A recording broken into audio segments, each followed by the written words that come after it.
అధ్యక్ష, ఇందాక గౌరవ శాసనసభ్యులు కామినేని శ్రీనివాసరావు మారుతూ అప్పుడు అందరూ ఇండస్ట్రీ కలవడానికి వెళ్ళినప్పుడు సైకో గారిని చిరంజీవి గారు గట్టిగా అడిగితే అప్పుడు ఈయన వచ్చారంది అబద్ధం. గట్టిగా ఎవరు అడగలేదు అక్కడ. అది మీరు అన్నారు ఇందాక, ఏదో గట్టిగా అడిగితే ఈయన వచ్చారు మళ్ళీ కలవడానికి, లేకపోతే ఏదో సినిమాటోగ్రఫీ మినిస్టర్ కలవమన్నారు అని. ఏంటంటే అన్ని అవి మిగతా ఓకే, అవమానించడం ఆయన ఓకే, ఏదో ఆయన పెద్ద గట్టిగా చెప్తే ఆయన దిగొచ్చాడంట కలవడానికి, లేకపోతే సినిమాటోగ్రఫీ మినిస్టర్ కలవమన్నారంట. మనం కూడా నాకు ఇన్విటేషన్ వచ్చింది ఇక్కడ ఫిల్మ్ డెవలప్మెంట్ ఒక లిస్ట్ తయారు చేయమని.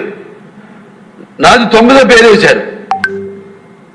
అది ఎవరో ఈయన నేను అడిగాను కూడా, దుర్గేష్ గారిని కూడా అడిగాను, గౌరవ సినిమాటోగ్రఫీ మంత్రి కూడా అడిగాను ఎవడో అడిగేసిందని. Respect human being, even be opposition or us. 9వ పేరు వేశారు.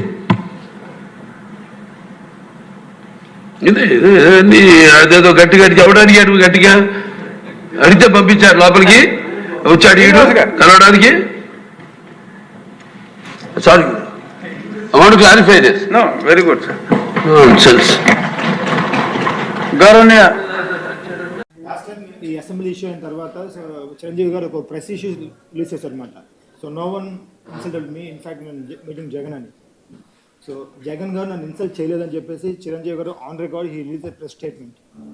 సో ఆ తర్వాత పవన్ కళ్యాణ్ గారు దీన్ని చాలా హైలైట్ చేశారు, మా అన్నని అవమానించారని చెప్పేసి. Entire film industry was complete against you.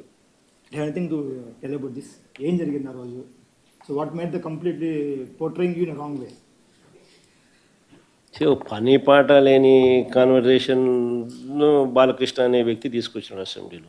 అసలు ఆయన మాట్లాడాల్సింది ఏంది అసెంబ్లీలో ఆయన మాట్లాడాల్సింది ఏంది? ఆయన తాగి మాట్లాడింది ఏంది?